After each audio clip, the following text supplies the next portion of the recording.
اللہ اللہ اللہ اللہ۔ تمام تعریفیں، حمد اور ثنا اللہ تبارک و تعالی کے لیے۔ درود و سلام نبی اکرم نور مجسم شفیع معظم احمد مجتبیٰ جناب حضرت محمد مصطفیٰ صلی اللہ تعالی علیہ وسلم کی ذات والا صفات کے لیے حمد و صلات کے بعد مسلمان کا یہ عقیدہ ہے کہ ہمارا خالق اللہ ہے، ہمارا مالک اللہ، ہمارا رازق اللہ۔ جب یہ ساری چیزیں، ساری عطائیں، ساری نعمتیں اللہ کی ہیں تو پھر مسلمان کی ساری توجہ بھی اللہ ہی کی جانب ہونی چاہیے۔ اسے کوشش کرنی چاہیے کہ وہ ہر معاملے میں، ہر مسئلے میں، ہر پریشانی میں اپنی توجہ اپنے رب کریم کی جانب مبذول رکھے۔ انسان جب اپنے علم پر بھروسہ کرنے لگتا ہے، یا اپنی عقل پر بھروسہ کرنے لگتا ہے، یا اپنے تعلقات پر بھروسہ کرنے لگتا ہے، یا اپنی دولت پر، مال پر، صحت پر، تو ایک بہت بڑے دھوکے کا شکار ہو جاتا ہے۔ اور انسان جب انسانوں پر بھروسہ کرنے لگتا ہے تو پھر اللہ تعالیٰ اسے بعض اوقات انسانوں کے سپرد کر دیتا ہے، انسانوں کے سپرد۔ اور بہت سارے ایسے لوگ بھی ہوتے ہیں جو رب کریم کو بھولتے ہیں اور وہ اپنی ساری توجہ انسانوں کی طرف، دنیا کی طرف، دنیا داروں کی طرف کر لیتے ہیں، تو اللہ تعالیٰ فرماتا ہے پھر میں انہیں یہ سزا دیتا ہوں کہ وہ مجھے بھولنے نکلے تھے تو میں نے انہیں ان کا اپنا آپ بھی بھلا دیا، اپنا آپ بھی۔ سورہ حشر کو دیکھیے گا، فرمایا وَلَا تَكُونُوا كَالَّذِينَ نَسُوا اللَّهَ فَأَنسَاهُمْ أَنفُسَهُمْ۔ ان لوگوں کی طرح نہ ہو جانا جنہوں نے اللہ کو بھلا دیا تو اللہ نے پھر انہیں ان کا اپنا آپ بھی بھلا دیا، انہیں اپنی بھی ہوش نہیں رہی۔ وہ ایسے مسائل میں گھر گئے، وہ ایسی آزمائشوں میں الجھ گئے، وہ ایسی دنیا داری کے اندر الجھے کہ انہیں اپنا بھی پتہ نہ چلا۔ اب تو ڈھونڈتا پھرتا ہوں اے اقبال اپنے ہی آپ کو، اب تو ڈھونڈتا پھرتا ہوں اے اقبال اپنے آپ کو، آپ ہی گویا مسافر، آپ ہی منزل ہوں میں۔ جب انسان خدا فراموش ہوتا ہے تو خود فراموش ہو جاتا ہے۔ ہمارا بڑے زمانے سے تکیہ ہے، کبھی امریکہ پر، کبھی یورپ پر، کبھی برطانیہ پر، کبھی مالداروں پر، کبھی اسلحے والوں پر۔ اس کا نقصان یہ ہوا کہ اپنا کوئی وجود نہیں رہا، اپنا کوئی نظریہ نہیں رہا، اپنی کوئی سوچ نہیں رہی۔ ایسے محسوس ہوتا ہے کہ کوئی منشور نہیں، کوئی دستور نہیں، لگام منہ میں ہے اور اس کا سرا کسی کے ہاتھ میں ہے، وہ جدھر چاہتا ہے ہمیں گھما لیتا ہے۔ اللہ فرماتے ہیں یوں نہ ہو جانا کہ تم رب کو بھلا دو اور پھر تمہیں اپنا آپ بھی بھول جائے۔ اولئک ھم الفاسقون، فرمایا یہ وہ لوگ ہیں جو نافرمان ہیں اللہ کے، یہ نافرمان ہیں۔ جب یہ نظریہ بن گیا، جب یہ ذہن بن گیا کہ پیدا اللہ نے کیا ہے، دینا اللہ نے ہے، عطا کرنے والا اللہ ہے، نوازنے والا اللہ ہے، تو پھر ساری توجہ دنیا داروں کی طرف رکھنا، میں اللہ والوں کی طرف توجہ رکھنے کا قائل ہوں، میں وہ سمجھتا ہوں، ہم اس چیز کے قائل ہیں، لیکن وہ بھی کوئی آستانہ ہے کہ جہاں حق مرشد کا نعرہ تو بڑا لگے پر رب کا نام ہی نہ سننے کو ملے۔ یہ بھی کوئی بات ہوئی کہ جہاں یہ تو نعرہ زور سے لگے کہ جیوے جیوے مرشد جیوے، لیکن استغفار کا درس ہی نہ ملے۔ جہاں ہر وقت یہ بتایا جائے کہ یہاں آ گئے تو بچ گئے، کیسے بچیں گے؟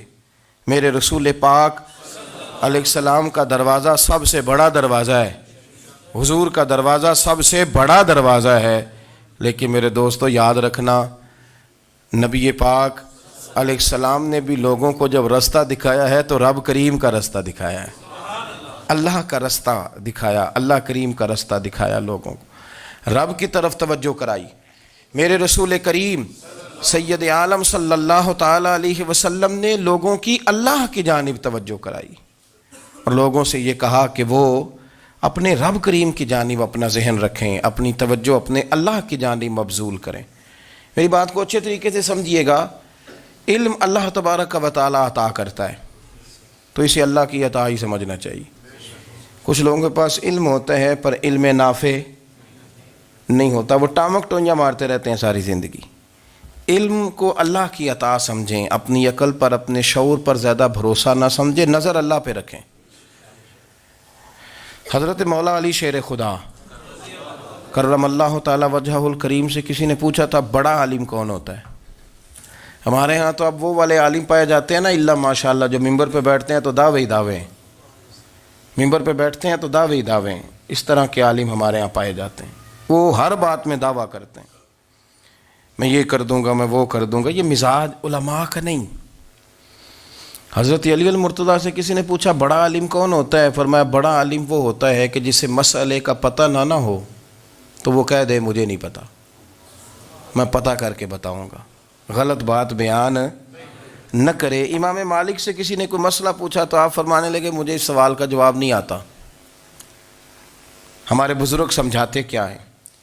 وہ کہنے لگا آپ اتنے بڑے امام ہیں تو اس سوال کا جواب نہیں آتا۔ آپ فرمانے لگے اگر مجھے ہر سوال کا جواب آتا پھر تو میں خدا ہوتا، مجھے ہر سوال کا جواب نہیں آتا، مجھے تو اتنا آتا ہے جتنا میرے رب نے مجھے عطا کر دیا ہے۔ اپنی نظر اللہ پہ رکھیں، نکل آئیں اس معمے سے باہر کہ میں کوئی بلا ہوں، مجھے بڑا پتہ ہے، میرے پاس 6 ڈگریاں ہیں، مجھے 10 جگہ پہ تدریس کا شغف حاصل ہے، اس سے نکلیں باہر۔ قرآن مجید دیکھیے گا، اللہ تعالیٰ نے ارادہ قدرت فرمایا کہ میں حضرت آدم کو بناؤں گا، پھر بنانے کے بعد فرمایا فرشتوں سجدہ کرو آدم کو، سب نے سجدہ کیا الا ابلیس ابا واستکبر وکان من الکافرین، سب نے سجدہ کیا سوائے ابلیس کے، اس نے انکار بھی کیا، تکبر بھی کیا اور کافروں میں سے ہو گیا۔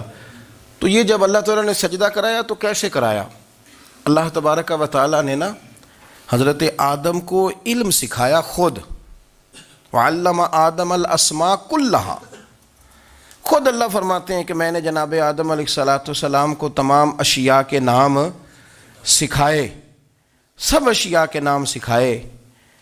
تو وہ چیزیں پھر میں نے نا، اللہ فرماتے ہیں میں نے فرشتوں پہ پیش کی، میں نے کہا کہ بتاؤ ان کے نام کیا ہے، تو فرشتوں نے جو جواب دیا وہ سمجھنے والا ہے۔ اللہ نے چونکہ خود علم سکھایا تھا حضرت آدم کو، جناب آدم سکھایا تھا، لیکن فرشتوں کو نہیں سکھایا تھا۔ تو اللہ کریم نے فرمایا فرشتوں اب یہ بتاؤ ان چیزوں کے نام کیا ہیں؟ تو فرشتے کیا کہتے ہیں؟ فرشتے عرض کرتے ہیں قالوا سبحانک لا علم لنا۔ آپ کبھی یقین کریں اس چیز کی لذت لیں تو مزہ آ جائے۔ کہا قالوا سبحانک، کہنے لگے تو پاک ہے، قالوا سبحانک، کہنے لگے تو، بھئی آدم علیہ السلام کو نام سکھا لیے، پھر فرشتوں کے سامنے وہ چیزیں پیش کر کے کہا ان چیزوں کے نام بتاؤ، تو فرشتے کیا کہتے ہیں؟ کہتے ہیں قالوا سبحانک، تو پاک ہے، لا علم لنا، ہمارے پاس کوئی علم نہیں، الا ما علمتنا، ہمیں تو اتنا پتہ ہے جتنا تو نے ہمیں سکھا دیا ہے، ہمیں تو اتنا پتہ ہے جتنا تو نے ہمیں، لا علم لنا، ہمارے پاس کوئی علم نہیں ہے، اتنا ہی پتہ ہے جتنا تو نے ہمیں سکھا دیا ہے، اس سے زیادہ ہمارے پاس علم۔ اور یہ کیوں تو نے ہمیں جتنا سکھایا اتنا پتہ ہے؟ فرشتے یہ نہیں کہتے یا اللہ تو زیادہ سکھا، آدم کو دیا تو ہمیں بھی دے، یہ نہیں فرمایا، فرمایا انکا انت العلیم الحکیم، اے اللہ تو علم والا بھی ہے اور حکمت والا بھی ہے، تجھے پتہ ہے کس کو کتنا دینا ہے، جتنا تو نے مناسب سمجھا جناب آدم کو دیا، اور جتنا تو نے بہتر سمجھا وہ تو نے ہمیں عطا فرمایا۔ تو اگر آپ کے پاس علم ہے، کہیں نالج ہے، تو اس کو اللہ کی عطا سمجھیں۔ ہمارے ہاں بہت سارے لوگ بن کے بیٹھ جاتے ہیں، میں اکثر کہتا ہوں کہ پھر وہ دعوے کرتے ہیں میرے علاقے والے جاہل ہیں، میرے شہر والے جاہل ہیں، میرے خاندان والے پڑھے نہیں۔ یہ آپ کا دعویٰ ہے، یہ آپ کو خراب کر دے گا۔ ہم نے بہت سارے ایسے لوگ دیکھے جو بہت بڑے عالم تھے، لیکن اللہ جب لینے پہ آیا تو عقل ہی لے گیا، شعور ہی چلا گیا، حافظے ختم ہو گئے۔ آپ دیکھتے ہیں بڑھاپے میں کچھ لوگ ایسے ہوتے ہیں کہ جن کو یہ بھی یاد نہیں رہتا کہ میرا نام کیا ہے، میں کہاں ہوں، مجھے کدھر جانا ہے۔ تو اس وقت سے اللہ کی پناہ مانگیں اور اپنی نظر اپنے رب کریم کی جانب رکھیں، اللہ کی جانب اپنی نظر کو مبذول رکھیں۔ دوسری بات، علم کے بعد ایک چیز آتی ہے جس کا نام ہے ہدایت، جس کا نام ہے تقویٰ، جس کا نام ہے پرہیزگاری، جس کا نام ہے عمل، عبادت، ریاضت، یہ بھی اسی وقت ہی نصیب ہوتی ہے جب میرا رب کریم نصیب فرما دیتا ہے۔ ہم نے نا نیکی کا اپنا اپنا سٹیٹس بنا لیا ہے، اپنا اپنا معیار بنا لیا ہے۔ کچھ لوگ کہتے ہیں کہ جناب مسجد میں سیمٹ کا توڑا دینے سے بہتر ہے کسی غریب کو آٹے کا تھیلا دے دو۔ اب اس نے اپنا مزاج بنا لیا نا نیکی کا، اس نے اپنا سٹیٹس بنا لیا ہے۔ میرا یہ سوال ہے کہ نبی پاک صلی اللہ تعالیٰ علیہ وسلم جب مدینہ شریف آئے تھے تو حضور نے سب سے پہلے غریبوں میں آٹا تقسیم کیا تھا کہ سب سے پہلے مسجد بنائی تھی؟ کیا عجیب لوگوں کا رنگ ہے، اپنی مرضی کی ہدایت، اپنی مرضی کا تقوی، اپنی مرضی کا معیار۔ مسجد کوئی بڑا چھوٹا خطیب بھی میری طرح کا ہو نا تو وہ مسجد میں بیٹھ کے جب نبی پاک کی بات کرتا ہے تو کہتا ہے میرے رسول پاک غریبوں کا سہارا بن کے آئے۔ وہ غریبوں کی بات کرتا ہے، مسکینوں کی، لاچاروں کی، کمزوروں کی بات۔ تو مسجد ہی تو وہ ادارہ ہے جہاں سے غریبوں کی بات ہو رہی۔ تو اب لوگوں نے غریب کو اور مسجد کو لڑانا شروع کر دیا، اس کو لڑاؤ کہ مسجد میں پیسے دینے سے بہتر ہے آپ غریب کو آٹے کا تھیلا دے دیں۔ آپ یہ کیوں نہیں کہتے کہ مسجد میں بھی آپ توڑا دیں ایک سیمٹ کا اور ساتھ غریب کو بھی خدمت کریں؟ یہ کیوں نہیں تقویٰ؟ اپنی اپنی مرضی کا مزاج، اپنی اپنی۔ کچھ لوگ کہتے ہیں چھوڑو جی، ساری زندگی انسان نماز پڑھتا رہے اور پھر گالیاں بھی دیتا رہے، بندہ داڑھی بھی رکھ لے اور جھوٹ بولنا بھی نہ چھوڑے، تو یہ آپ نے اپنے پاس سے تقوی کا معیار بنایا ہے۔ گالی دینے کا گناہ ہے اور داڑھی رکھنے کا ثواب ہے۔ تو اگر آپ داڑھی رکھے ہوئے ہیں اور آپ کوئی غلطی کر رہے ہیں تو اس سے آپ کی داڑھی کا ثواب ختم، اللہ کرے آپ کو سمجھ آئے میری بات کی۔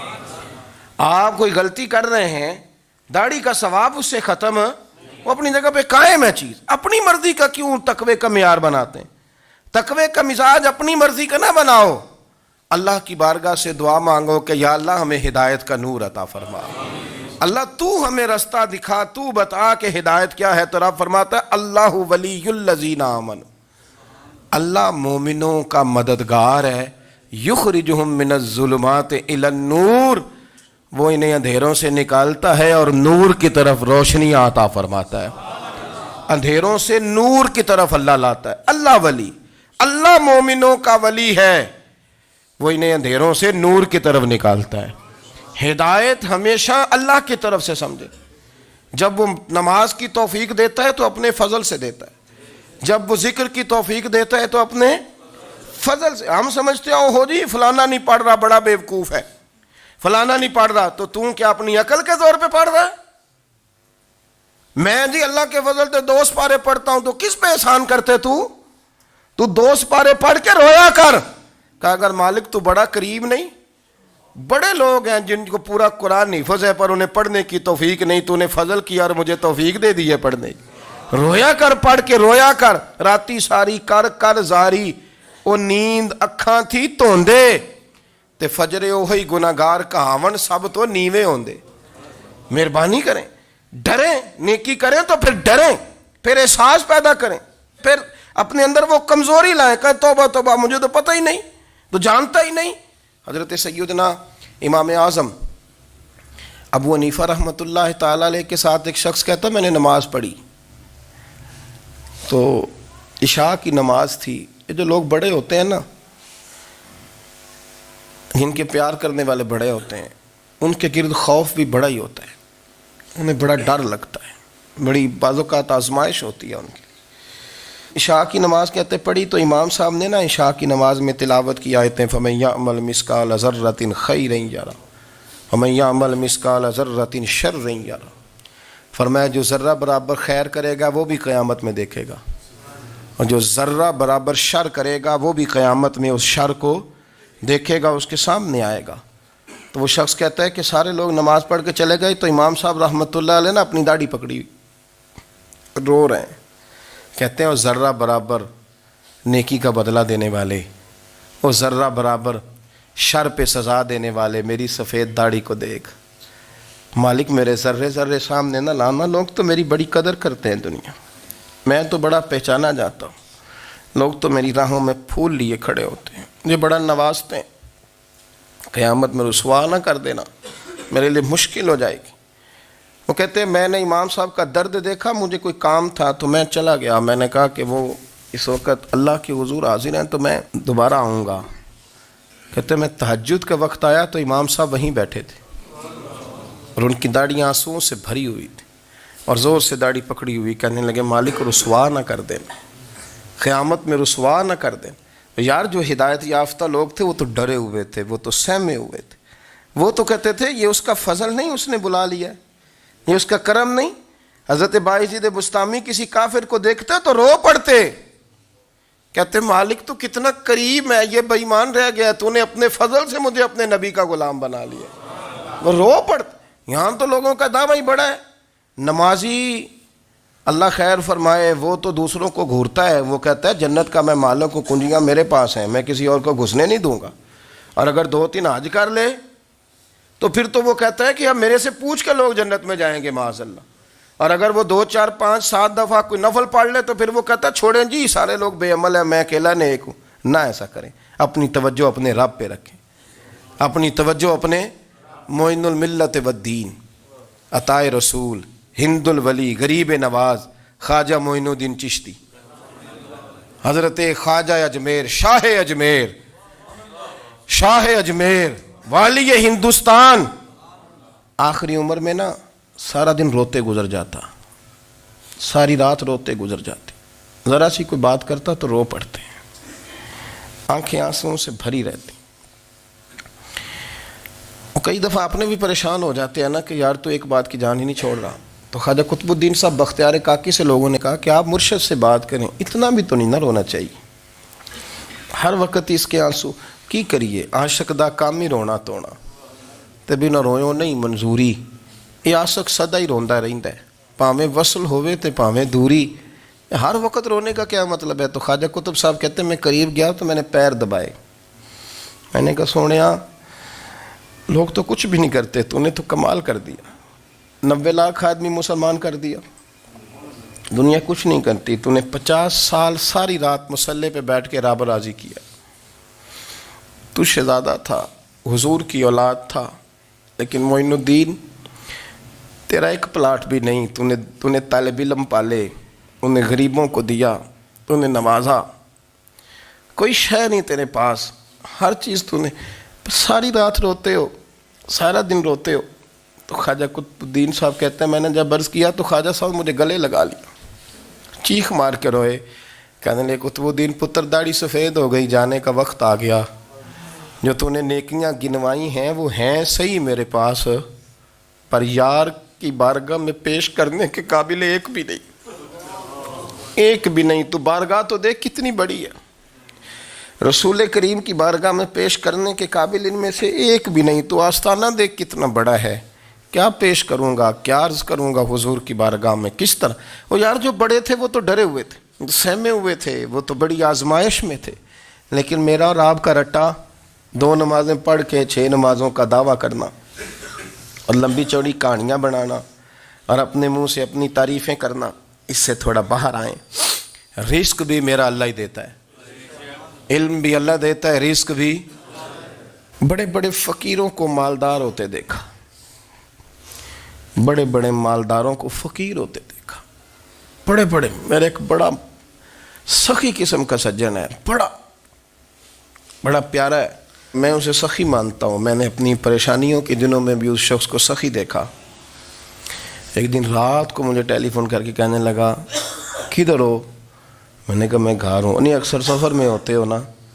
میں نے کہا طبیعت کیسی ہے؟ ٹھیک ہے, بس حال چال پوچھنا تھا. میں نے سمجھائی, میں نے کہا یار یہ کوئی مسئلہ ہے, ورنہ رات کے 2 بجے کوئی حال پوچھنے کو فون تو نہیں نہ کرتا, کوئی مطلب ایسا تو مسئلہ نہیں نا.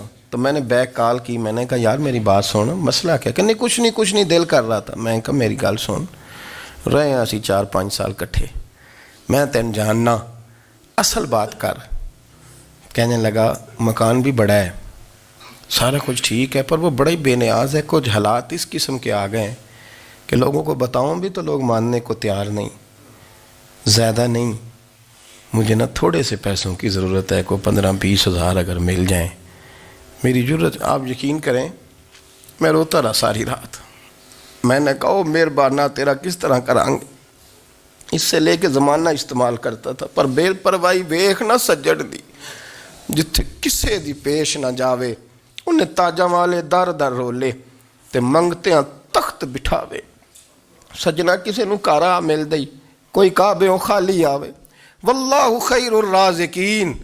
وہ کہتے تو دائیں بائیں نہ جا، رزق تو تجھے میں دوں گا، میں ہوں بہتر رزق دینے والا. بڑے بڑے بادشاہ، بڑے بڑے شہنشاہ، بڑے بڑے لوگ، ہاتھوں میں کاسے، فقیریاں. ام ربیعہ کہا کرتی تھیں، بڑی نیک اور صالح خاتون تھیں. وہ کہتی ہیں کہ میں نا بڑے امیر آدمی کی بیوی تھی، اپنے شوہر کے ساتھ چھت پہ بیٹھی تھی تو نیچے فقیر مانگنے والا آیا. اس نے بڑے درد سے صدا کی تو میں نے اپنے شوہر سے کہا کچھ دے دیں. کہا دفع کر، ان لوگوں نے دھندا بنایا ہوا ہے. کہتی میں میکے سے بھی بڑا مال لے کے آئی تھی، میرے ماں باپ بڑے امیر تھے تو میں نے نا چوری اپنے خامہ سے نظر بچا کے باتھ روم جانے کے بہانے گئی اور نیچے جا کے 5 دینار میں نے اس فقیر کی ہتھیلی پہ رکھے. کہتے ہیں اس نے 5 دینار دیکھے، پھر میری طرف دیکھا تو میں نے اس کی آنکھوں میں آنسو چمکتے دیکھے. کہنے لگے بی بی رب تیرا بھلا کرے، میں 3 دنوں کا بھوکا ہوں. کہ وہ چلا گیا. میں گھر آ گئی، جب باہر آئی تو میرا شوہر کہنے لگا تو اتنی اب اتنی تو تیز ہو گئی ہے اور تو اتنی خود مختار ہو گئی ہے، میرے بغیر پوچھے مال خرچ کرے گی، جا تجھے 3 طلاقیں. کہتی میں بالدار اور وزادار باپ کی بیٹی تھی، طلاق لے کے گھر آئی تو میرا باپ ٹوٹ گیا، چارپائی پہ چلا گیا. اوہو یہ کیا بن گیا. کہتی بڑی تکلیف رہی. 1-2 سال کے بعد میرے ابا نے میری شادی کر دی. اب جس شوہر کے پاس گئی وہ بڑا نیک تھا، پرہیزگار تھا، اللہ نے بہترین صلہ دیا. کہتی چھت پہ بیٹھی تھی، دروازے پہ فقیر آیا تو میں نے شوہر سے کہا کچھ دے دوں. کہنے لگا 5 نہ دینا، 15 دینا، 20 دینا. میں فقیر ہوں، میں نے فقر سے دولت دیکھی ہے، اسے خالی نہ لوٹانا. کہتی ہے کہ میں نیچے گئی اور جب میں نے اس کی طرف دینار بڑھائے تو میری چیخ نکلی، پیسے پھینک کے میں بے ہوش ہو کے گری. میرا شوہر نے آ کے اٹھایا، اندر لے گیا، پانی منہ پہ چھڑکا. کہنے لگا تجھے کیا ہوا. کہنے لگی یہ جو مانگنے آیا یہ میرا پہلا شوہر تھا، وہی تھا جو کہتا تھا کہ تو 5 دینار دے آئیے، جا تجھے 3 طلاقیں. پڑھو نا حدیث پاک. میرے نبی پاک علیہ السلام نے فرمایا ایک بندہ گنجا تھا. گنجا کوئی ترتیب آگے پیچھے ہو جائے تو مفہوم کے لحاظ سے، لیکن میں مفہوم اس کا واضح کرتا ہوں. ایک گنجا تھا، کوئی شے نہیں تھی، سر پہ بال بھی نہیں تھے، رویا کرتا تھا. اللہ تعالیٰ نے فرشتے کو بھیجا، تجھے کیا چاہیے. تو کہنے لگا بال آ جائیں اور تھوڑا مال آ جائے. فرشتے نے ہاتھ پھیرا تو بال بھی آ گئے تو بکریاں بھی آ گئیں، لائنیں لگ گئیں، مال ہی مال ہو گئے. دوسرے کے پاس گیا، وہ کوڑا تھا. اس کو جا کے کہا کیا چاہیے. کہنے لگا شفا ہو جائے اور کچھ اللہ تعالیٰ آسانی کر دے. شفا بھی ہو گئی، گائیں بھی دے دی، بھینسیں بھی دے دی، مال ہی مال ہو گئی. پھر ایک کے پاس گیا، وہ اندھا تھا. تجھے کیا چاہیے. اس نے کہا آنکھیں مل جائیں اور کچھ ساتھ اللہ مال دے دے. اونٹ ہی اونٹ ہو گئے. جب بڑا نواز دیا تو پھر مالک نے امتحان لینے کا ارادہ کیا. یاری تیری سونا ہے پر آزمائشاں بھی تیریاں اگ. آزمائشاں تیریاں، صحیح کہہ رہا ہوں، آزمائشاں تیریاں. یاری تیری سونا ہے پر آزمائشاں تیریاں. یہ سونا پرکھیا جامدائی پہلو نال لگاں دے لگ. اللہ نے فرمایا آزمائش کرو. سب سے پہلے گنجے کے پاس آئے، اسے کہا اللہ کے رستے میں کچھ دیکھا. نہیں لگا میرے خرچے ہی بڑے، دیکھو تو صحیح کتنی مشکل میں وقت گزارتا ہوں، حال ہی کوئی نہیں. تو اس نے کہا میں نے تو سنا ہے تو گنجا اور بھوکا ننگا تھا. کہنے لگا میں تو جدی پشتی رئیس اعظم ہوں، تو یہ کس پاگل نے کہا ہے بھاگ جا. اس نے کہا اچھا جیسے تو تھا ویسے ہی ہو جائے. کھیت کھلیان اجڑ گئے، پھر سے گنجا ہو گیا. حضور علیہ السلام فرمانے لگے. پھر وہ اس کے پاس گیا جو کوڑا تھا، اسے کہا کچھ دے. کہنے لگا خرچے ہی بڑے. اب پوچھ لیں کسی امیر آدمی سے، کہے گا چکی کے نیچے ہاتھ ہے میرا، میرے سے زیادہ تو اب پریشان بندہ ہی کوئی نہیں. کیا بتاؤں آپ کو، اتنا ٹیکس ہے، اتنا جرمانہ ہے، فلانی شے، بڑا کچھ گنواتے ہیں لوگ. اس نے کہا میں نے تو سنا تو پہلے کوڑا تھا. اس نے کہا جا دوڑ جا، میں تو رئیس اعظم ہوں، دادا بھی پردادا بھی اور ساری نسل ہی. اس نے کہا اچھا جیسے تو تھا ویسے ہی ہو جائے. پھر وہ گیا اندھے کے پاس اور جا کے کہا اللہ کے نام پہ کچھ دے. تو کہنے لگا رب کے نام پہ؟ یہ کھڑے ہیں اونٹ، جتنے تیرے دل کرے لے جا. اس نے کہا کیا معنی اس بات کا. کہنے لگا یار تجھے کیا بتاؤں، میں تو اندھا تھا، میں نے تو کبھی دنیا دیکھی نہیں تھی. پھر اس کریم نے فضل کیا تو مجھے بڑا کچھ دکھایا. میں کیا بتاؤں, میرا دل کر رہا ہے کہہ دوں کہ پھر اس نے کعبہ دکھایا, پھر اس نے روضہ رسول دکھایا, پھر اس نے ریاض الجنہ کے سجدے دکھائے, پھر اس نے اپنے محبوب کے دروازے کی رونقیں دکھائیں. اس نے بڑا کچھ دیا, اس نے بڑا نوازا. میرے پاس تو شاید میں بدکار پرانا خادم, کسے در ملی نہ ٹوئی, اے واصف یار نے نظر جو کی تھی پھر واصف ہی ہوئی. یہ تو اس کا کرم ہوا. تو یہ وہ کہنے لگا تو اللہ کے نام پہ جان مانگ, میں وہ بھی دینے کو تیار. میرے پاس تو شے کوئی نہیں تھی, مجھے تو اپنا پتہ ہے, میں تو کوئی شے نہیں تھا, کچھ نہیں تھا میرے پاس. یہ تو ان کا کرم ہے کہ رخ ان کا ادھر ہے, اور مختصر سی میری کہانی ہے, یہ جو بھی ہے ان کی مہربانی ہے. تو وہ کہنے لگا میں بھی کچھ لینے نہیں آیا تھا, تیری آزمائش ہی کرنے آیا تھا. تیری عزتیں بھی سلامت رہیں گی, تیرا مال بھی سلامت رہے گا, تیری شفا بھی. اپنی زندگی میں کبھی بھی اللہ کی بارگاہ سے توجہ ادھر ادھر نہ کریں. چھوڑیں لوگ کیا کر رہے ہیں, دنیا کیا کہہ رہی, کبھی بھی اپنی توجہ دائیں. ہمارا یہ مسئلہ بن گیا کہ ہماری سیاست ہے, ہماری دنیا داری ہے, ہم بندوں کو راضی کرنا چاہتے ہیں. ہم دیکھتے ہیں کون کس طرح, اور آپ یقین کریں آپ تھک جائیں گے, بندے راضی نہیں ہوں گے, وہ نہیں راضی ہوتے. آپ ان کو منا کے لائیں گے تو ادھر والے نکل جائیں گے, ادھر کو منائیں گے تو ادھر والے نکل جائیں گے.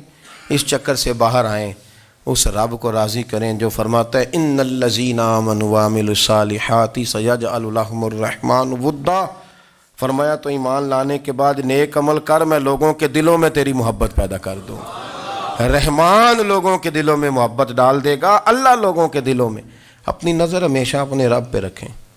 اتنی لمبی چوڑی دنیا داروں سے امیدیں نہ وابستہ کریں. میں نے دیکھا ہے لوگ کا سالیسی کرتے ہیں, کبھی اس کے دروازے پہ کبھی اس کے دروازے پہ. ان چکروں سے باہر آئیں اور اپنے رب کی بارگاہ کی طرف توجہ کریں. استغفار شوق سے پڑھا کریں, اور اکیلے میں نا, اکیلے میں. حضرت رئیس المتکلمین مولانا نقی علی خان صاحب رحمۃ اللہ نے لکھا ہے کہ فرعون 500 سال حکومت کر گیا. یہاں تو 5 سال کی حکومت کی پیر لڑکھڑاتے ہیں, 500 سال. فرماتے اصل وجہ یہ تھی کہ دنیا جب سو جاتی تھی نا تو اوپر چادر لے کے تو مصلے پہ بیٹھ جاتا تھا, اور ہاتھ باندھ کے کہتا تھا رب تو ہی ہے, میرا پردہ نہ کھولنا, مالک تو ہی ہے, کرم نوازی کرنا, میری پکڑ نہ کرنا. وہ بے ایمان ہو کے اگر 500 سال ہاتھ باندھے تو گزارا کر لیتا ہے, تو ایماندار ہے. پر مسئلہ یہ ہے کہ تو رات کو بکل مار کے ہاتھ نہیں نہ باندھتا, تو منت نہیں کرتا, تو استغفار نہیں کرتا. توبہ کریں تو بچے رہیں. وہ اتنی لمبی حکومت کر گیا چونکہ رات کو کہتا تھا مالک رب تو ہی ہے, لیکن مہربانی فرما, میری پکڑ نہ فرما, تو اللہ نے تو اس کو مہلت دے دی.